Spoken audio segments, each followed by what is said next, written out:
75% of all wrongful convictions are because of false eyewitness identification.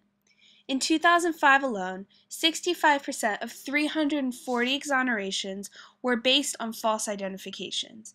However, not every single one of these identifiers is honorable or honest. Jailhouse snitches can be known to lie and cheat their way into freedom or a reduced sentence.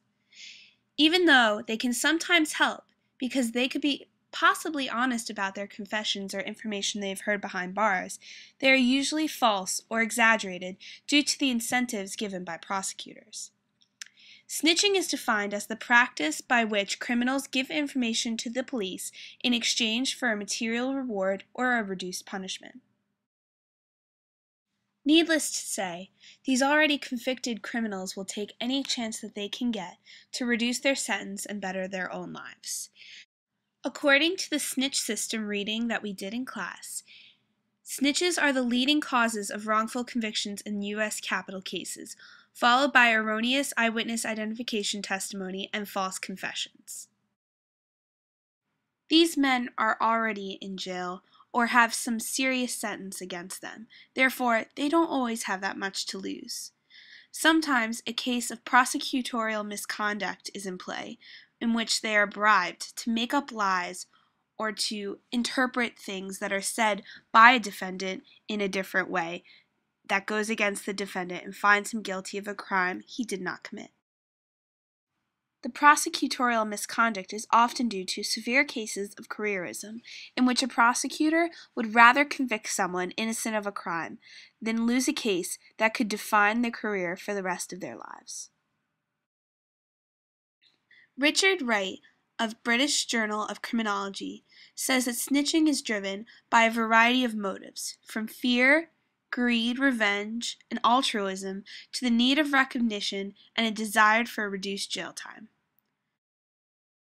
Snitches operate in a variety of groups and settings, including street gangs, drug markets, prisons, organized crime, street-level vices, political movements, and even some police departments. An observational study done in the Texas Department of Corrections by James Marcoux and Julian Roebuck co-opted the dominant inmates to act as informants.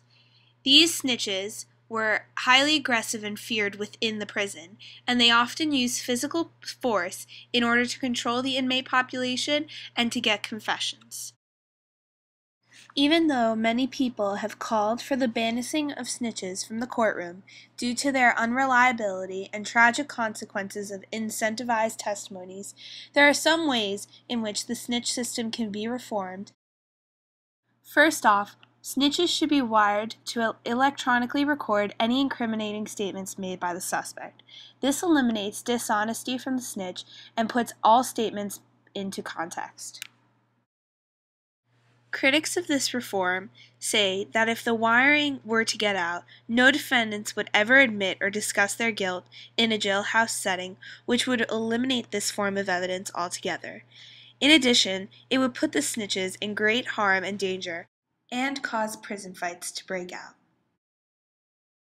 Another suggested reform would be that all law enforcement authorities electronically record their discussions with potential snitches and provide copies of the recordings to the defendant. This would ensure that all snitches are treated fairly and not fed information that they can use in a courtroom towards a false testimony. In addition, it would eliminate prosecutorial misconduct through encouraged deceit or overwhelming incentives.